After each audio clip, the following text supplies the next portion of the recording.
വടകര കാഫിർ സ്ക്രീൻഷോട്ട് കേസിൽ അന്വേഷണ പുരോഗതി റിപ്പോർട്ട് പോലീസ് ഇന്ന് കോടതിയിൽ സമർപ്പിക്കും. Vadakara first class judicial magistrate കോടതിയിലാണ് റിപ്പോർട്ട് സമർപ്പിക്കുന്നത്. കഴിഞ്ഞ ദിവസം റിപ്പോർട്ട് സമർപ്പിക്കാത്തതിൽ കോടതി അതൃപ്തി പ്രകടിപ്പിച്ചിരുന്നെങ്കിലും സാവകാശം അനുവദിക്കുകയായിരുന്നു. അനഘ ചേരുന്നുണ്ട്.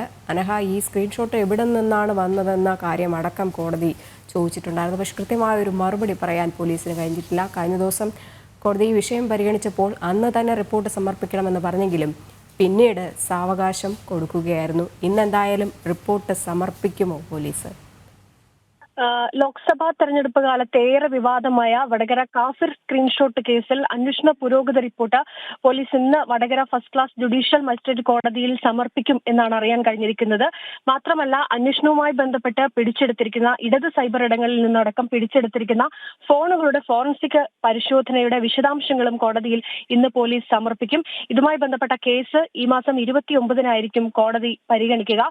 കേസിന്റെ മെല്ലപ്പോക്ക് ചൂണ്ടിക്കാണിച്ച് MSF നേതാവ് മുഹമ്മദ് കാസിം കോടതിയിൽ ഒരു ഹർജി സമർപ്പിച്ചിരുന്നു. ഈ ഹർജി പരിഗണിക്കവെയാണ് കോടതി ഈ കേസിന്റെ അന്വേഷണ പുരോഗതി റിപ്പോർട്ട് സമർപ്പിക്കാൻ പോലീസിനോട് ആവശ്യപ്പെട്ടിരിക്കുന്നത്.